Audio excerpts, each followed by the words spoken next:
Tahukah kamu, ada seorang lelaki yang kelak menjadi khalifah ketiga dalam sejarah Islam, namun sejak muda sudah dikenal berbeda. Di saat Mekah dipenuhi penyembahan berhala, pesta khamar, dan kehidupan jahiliyah yang rusak, lelaki ini justru menjaga kehormatan, kejujuran, dan rasa malu yang luar biasa. Ia kaya raya, terpandang, dan dihormati kabilah Quraisy. Namun anehnya, kekayaan dan kedudukan itu tidak pernah membuatnya sombong. Sebelum Islam datang kepadanya, ia tidak pernah sujud kepada berhala, tidak menyentuh khamar, dan tidak menodai kehormatannya. Padahal, lingkungan di sekitarnya sangat jauh dari nilai-nilai kebaikan. Seakan-akan Allah telah menyiapkan jiwanya jauh hari sebelum hidayah itu datang. Lalu, apa yang sebenarnya ia rasakan saat pertama kali mendengar ayat-ayat Al-Quran? Mengapa seorang bangsawan Quraisy yang mapan berani mengambil keputusan besar yang membuatnya dicaci, ditekan, bahkan dimusuhi keluarganya sendiri? Inilah kisah Utsman bin Affan, sebuah perjalanan hidup yang jarang dibahas. Kisah tentang kehormatan sebelum iman, tentang akhlak sebelum Islam, dan tentang bagaimana Allah mengangkat derajat seorang hamba yang menjaga dirinya, bahkan sebelum ia mengenal kebenaran itu sepenuhnya.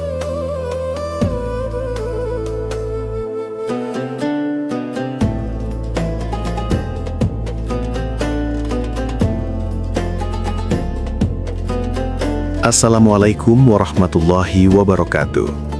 Sahabat Cahaya Umat yang dirahmati Allah, selamat datang kembali di channel Cahaya Umat, sebuah ruang sederhana yang kami hadirkan untuk menyalakan kembali cahaya iman, menambah wawasan keislaman, dan mengambil pelajaran berharga dari kisah para tokoh besar dalam sejarah Islam. Di channel ini, kami berusaha menghadirkan cerita-cerita yang bukan sekedar untuk didengar, tetapi untuk direnungkan, agar setiap kisah mampu mengetuk hati dan menguatkan langkah kita dalam menjalani kehidupan. Kisah yang akan kita bahas kali ini bukan hanya tentang sejarah, tetapi tentang akhlak, keteguhan, dan jalan hidayah yang penuh pelajaran. Sebelum kita melanjutkan kisahnya, kami mengajak sahabat semua untuk memberikan dukungan dengan menekan tombol like, subscribe, dan share video ini. Dukungan sederhana dari sahabat sangat berarti agar channel Cahaya Umat dapat terus berkembang dan menjangkau lebih banyak hati yang rindu akan ilmu dan hikmah. Dengan begitu, pahala kebaikan insya Allah akan terus mengalir selama video ini memberi manfaat. Mari kita lanjutkan, dan semoga kisah ini menjadi cahaya yang menerangi hati kita semua.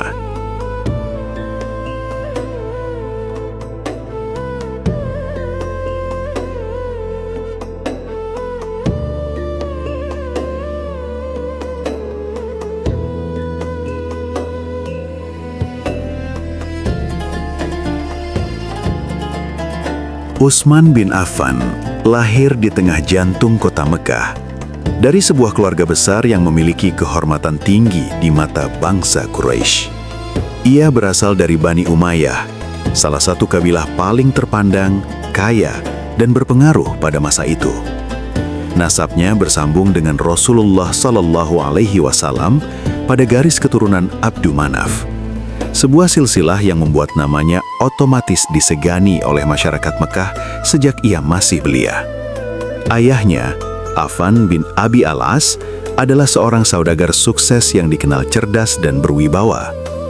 Ibunya, Arwa binti Quraisy, adalah wanita terhormat yang memiliki hubungan kekerabatan dengan Rasulullah Shallallahu Alaihi Wasallam.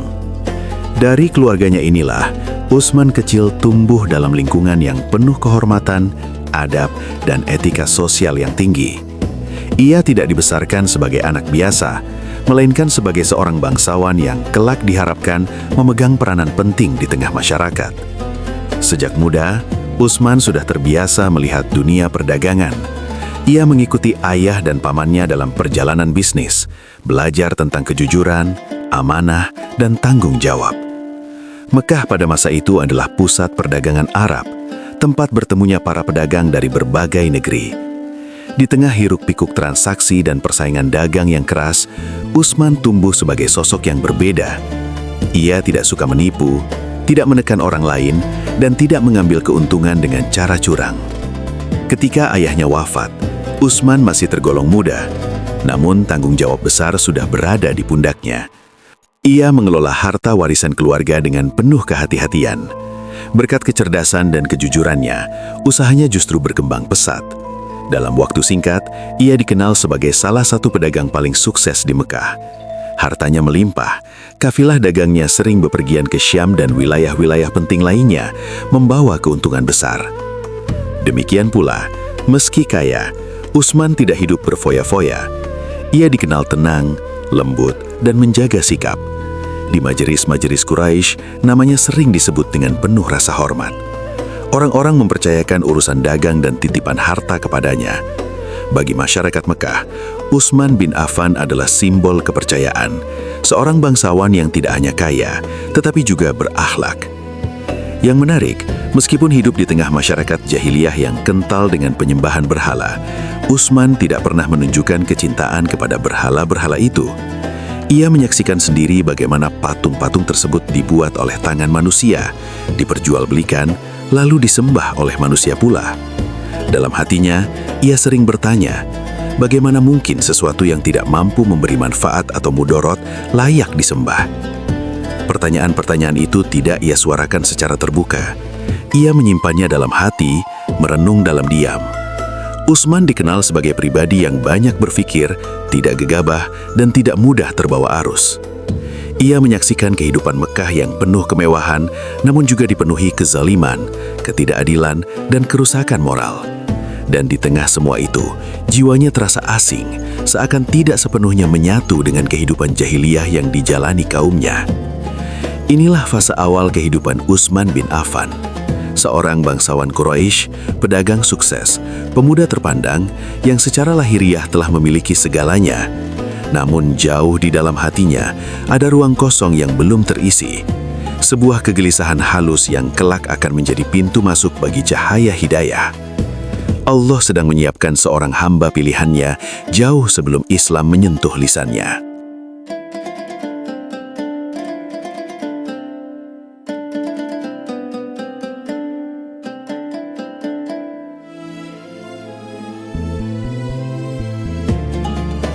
Pada masa ketika sebagian besar masyarakat Mekah tenggelam dalam gelapnya zaman jahiliyah, Utsman bin Affan justru tampil sebagai pribadi yang sangat berbeda. Di saat Homer menjadi minuman kebanggaan para bangsawan, pesta dan pergaulan bebas dianggap wajar, serta penyembahan berhala dilakukan tanpa rasa malu, Utsman memilih menjaga diri. Bukan karena ia telah mengenal Islam, tetapi karena fitrahnya menolak keburukan. Sejak masa mudanya, Utsman dikenal sebagai sosok yang sangat menjaga kehormatan. Ia tidak pernah mendekati Homer. Ketika suatu hari ada yang menawarinya minuman itu, ia menolak dengan tegas. Baginya, Homer adalah sesuatu yang merusak akal dan menjatuhkan martabat manusia. Ia berkata dalam hati, bagaimana mungkin seseorang menyerahkan akalnya, anugerah terbesar manusia, kepada minuman yang membuatnya hilang kesadaran. Bukan hanya Homer yang dijauhinya, Utsman juga menjaga pandangan dan pergaulannya. Di tengah budaya jahiliyah yang permisif, ia menolak perbuatan zina dan segala bentuk perilaku yang mencoreng kehormatan diri. Rasa malu yang ia miliki begitu kuat, hingga ia dikenal sebagai pemuda yang paling menjaga adab dan sopan santun. Bahkan sebelum Islam datang, rasa malu itu telah menjadi pakaian hidupnya. Akhlak mulia Utsman juga tercermin dalam tutur kata dan sikapnya kepada orang lain. Ia lembut berbicara, tidak suka meninggikan suara, dan tidak pernah menyakiti perasaan orang lain dengan kata-kata kasar. Ketika berselisih dalam urusan dagang, ia memilih mengalah daripada memicu permusuhan. Prinsip hidupnya sederhana, harta bisa dicari, tetapi kehormatan tidak bisa dibeli. Yang paling mencolok adalah sikapnya terhadap berhala. Utsman tidak pernah menyembahnya. Ia melihat berhala sebagai benda mati yang tidak mampu berbicara, mendengar, atau memberi manfaat. Dalam perjalanan hidupnya, ia sering menyaksikan kaumnya meminta pertolongan kepada patung-patung batu, lalu pulang tanpa jawaban. Hatinya menolak semua itu. Meski tidak secara terang-terangan menentang tradisi, ia menjaga jarak dan tidak ikut larut dalam kesesatan massal. Akhlak mulia ini membuat Utsman dihormati oleh berbagai kalangan. Para pedagang mempercayainya, para tetua Quraisy menyegani sikapnya, dan kaum lemah merasa aman berurusan dengannya. Ia tidak pernah memanfaatkan kedudukan atau kekayaannya untuk menindas orang lain. Justru sebaliknya, ia dikenal ringan tangan membantu, bahkan sebelum ia mengenal kewajiban zakat dan sedekah. Namun, kehidupan yang tampak tenang itu menyimpan kegelisahan batin. Utsman sering merenung tentang tujuan hidup. Ia melihat banyak orang mengejar harta, kekuasaan, dan kesenangan sesaat, namun hatinya terasa kosong. Ia bertanya dalam diam, apakah hidup hanya tentang berdagang, menumpuk kekayaan, lalu mati tanpa makna? Kegelisahan inilah yang menjadi tanda bahwa jiwanya sedang disiapkan oleh Allah. Akhlak mulia yang telah tertanam sejak jahiliyah menjadi fondasi yang kokoh ketika kelak cahaya Islam menyinari hatinya. Ia tidak perlu meruntuhkan kebiasaan buruk yang besar, karena hidupnya telah bersih dari banyak keburukan. Bab ini mengajarkan kita bahwa hidayah seringkali datang kepada hati yang jujur dan bersih, bahwa menjaga akhlak meski di lingkungan yang rusak adalah bentuk perlindungan Allah yang paling halus. Dan Utsman bin Affan adalah bukti nyata bahwa fitrah yang dijaga akan bertemu dengan kebenaran pada waktunya.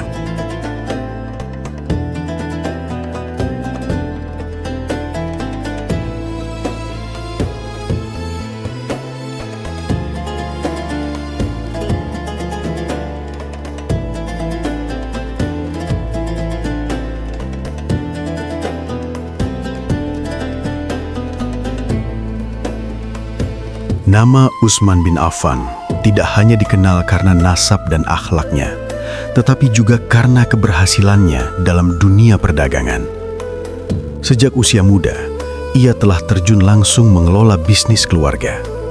Ia memahami jalur perdagangan, mengenal karakter manusia, dan mengerti bahwa kepercayaan adalah modal terbesar seorang pedagang. Di Mekah, kota yang hidup dari perdagangan, reputasi seperti ini sangatlah berharga. Utsman menjalankan perniagaannya dengan prinsip yang jarang dimiliki para saudagar pada masa itu. Ia tidak menipu timbangan, tidak memanipulasi harga, dan tidak mengambil keuntungan dari kebodohan orang lain. Jika barangnya memiliki cacat, ia akan menjelaskannya dengan jujur. Bagi Utsman, keuntungan yang diperoleh dengan cara curang hanyalah kehinaan yang tertunda. Kafilah dagangnya rutin berangkat ke Syam, salah satu pusat perdagangan terbesar di kawasan itu. Perjalanan jauh, cuaca ekstrim, dan risiko perampokan tidak membuatnya gentar. Namun yang membedakan dengan pedagang lain adalah sikapnya selama perjalanan. Ia tidak sombong kepada bawahan, tidak kasar kepada pekerja, dan selalu memperlakukan orang lain dengan adab yang tinggi. Karena itulah, banyak orang ingin bekerja bersamanya. Keberhasilan Utsman membuat hartanya terus bertambah. Ia menjadi salah satu orang terkaya di Mekah. Namun kekayaan itu tidak mengubah gaya hidupnya secara berlebihan. Ia tidak dikenal sebagai sosok yang suka pamer atau berfoya-foya. Justru, ia lebih sering menggunakan hartanya untuk membantu orang lain, melunasi utang mereka yang kesulitan, dan menolong para musafir yang membutuhkan. Di majelis para pembesar Quraisy, Utsman dihormati bukan karena suaranya yang lantang, tetapi karena ketenangan dan kebijaksanaannya. Ketika terjadi perselisihan, pendapatnya sering dijadikan penengah. Ia berbicara sedikit, namun penuh pertimbangan. Orang-orang merasakan ketulusan dalam setiap ucapannya. Menariknya, di tengah kesibukan dan kesuksesan duniawi, Utsman tidak pernah merasa puas secara batin.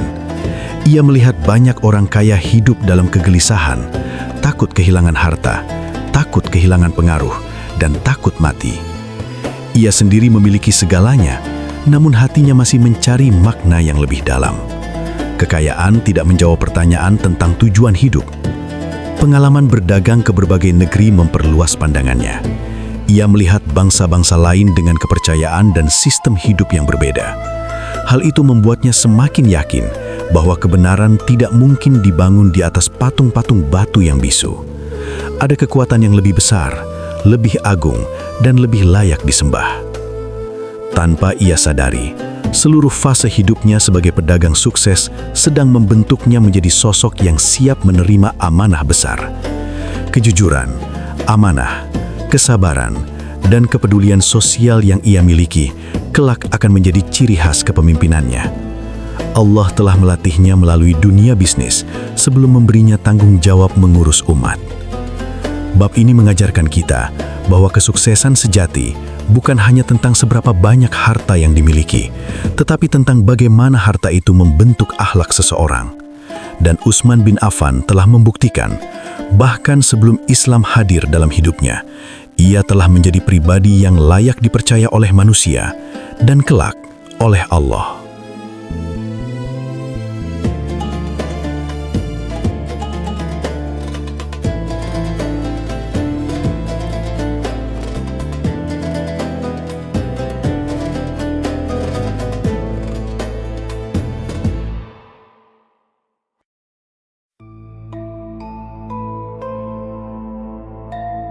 Di tengah ketenangan hidup yang tampak sempurna, Allah menyiapkan satu pertemuan yang akan mengubah arah hidup Utsman bin Affan untuk selamanya.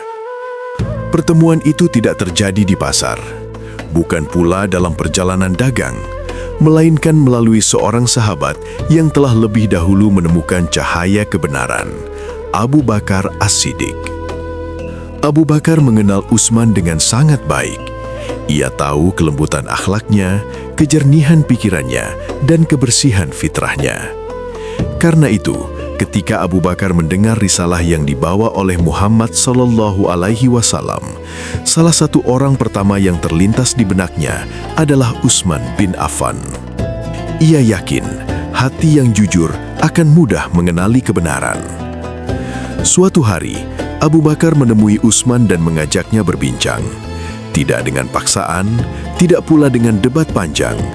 Ia hanya menyampaikan tentang seorang nabi yang diutus membawa tauhid, tentang ajaran yang memuliakan akhlak dan mengajak manusia meninggalkan kesyirikan.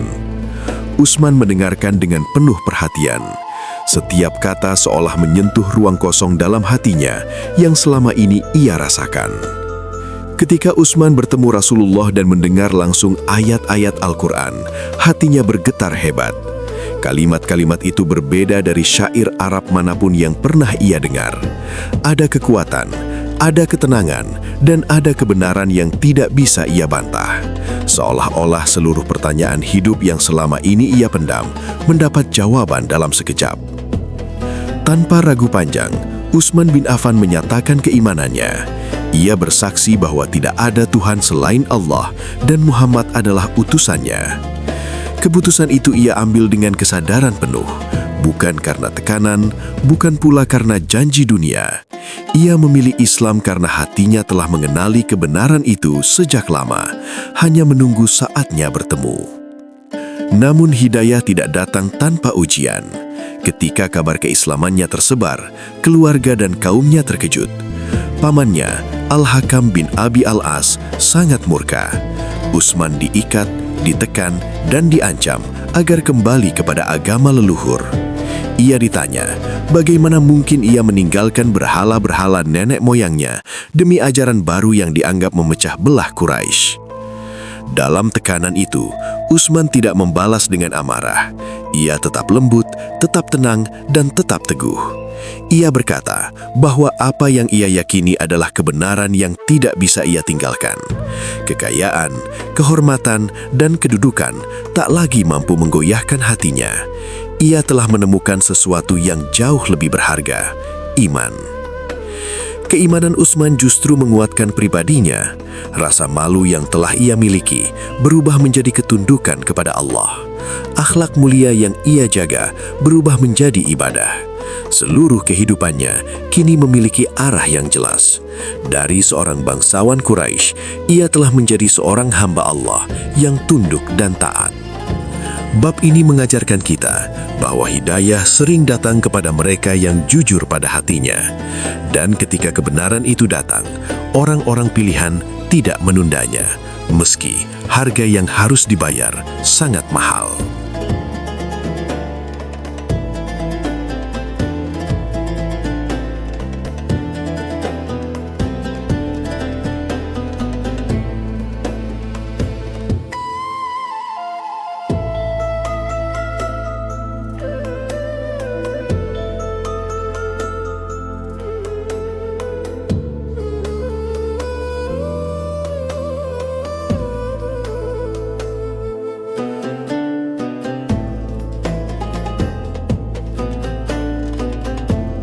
Keimanan yang baru tumbuh dalam hati Uthman bin Affan tidak disambut dengan kemudahan.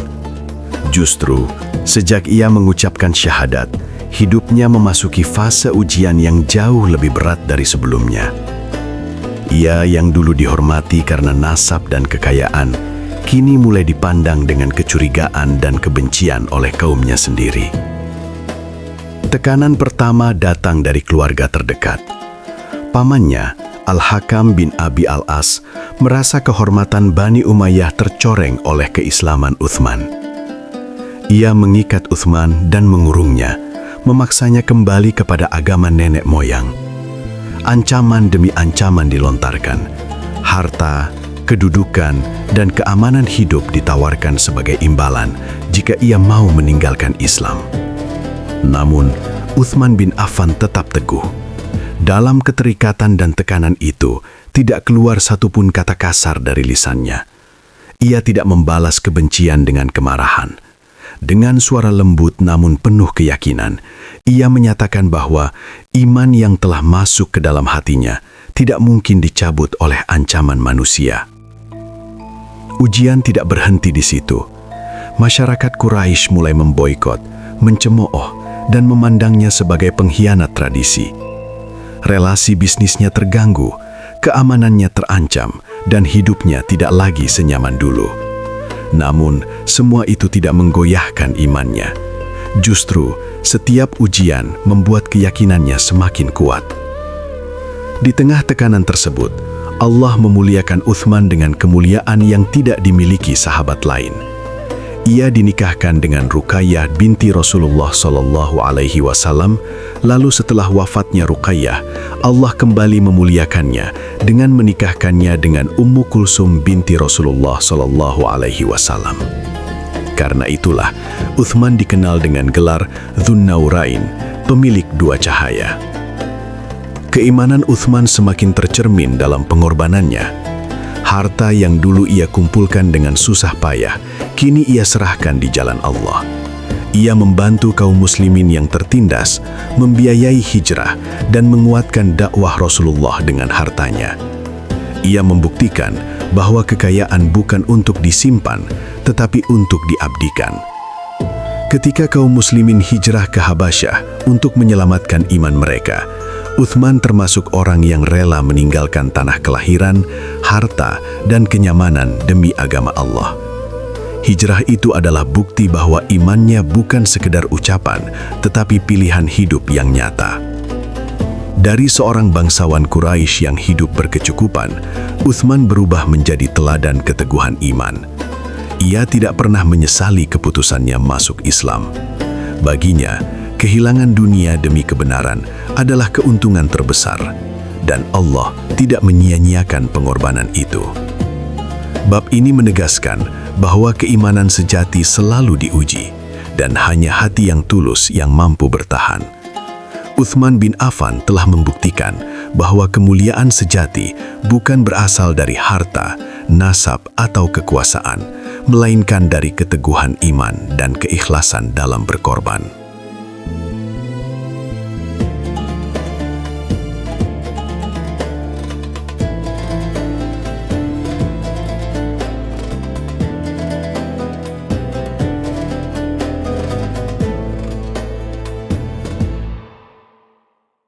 Sahabat cahaya umat, dari kisah Utsman bin Affan, kita belajar satu hal yang sangat berharga. Kemuliaan sejati lahir dari akhlak yang baik, kejujuran, dan keteguhan iman, bukan semata harta, kedudukan, atau keturunan.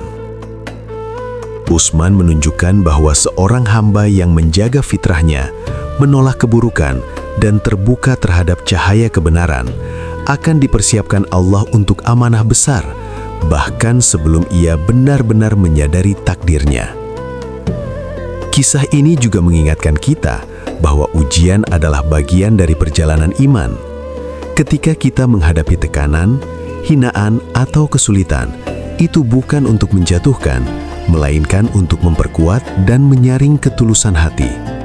Seperti Utsman, setiap langkah yang kita ambil dengan ikhlas akan membawa kita lebih dekat kepada keberkahan dan pahala yang abadi. Semoga kisah ini menjadi pengingat bagi kita semua untuk selalu menjaga akhlak, bersikap jujur, rendah hati, dan memelihara iman di tengah tantangan dunia yang sering menyesatkan. Tidak ada kata terlambat untuk memperbaiki diri dan mengikuti jalan yang diridhoi Allah. Terima kasih telah menyimak kisah inspiratif ini hingga akhir. Jangan lupa like, subscribe, dan share agar lebih banyak orang bisa merasakan manfaat dari cerita para sahabat Nabi. Semoga setiap amal kebaikan kita diterima Allah dan menjadi cahaya bagi diri sendiri dan orang lain. Sampai jumpa di video berikutnya, sahabat Cahaya Umat.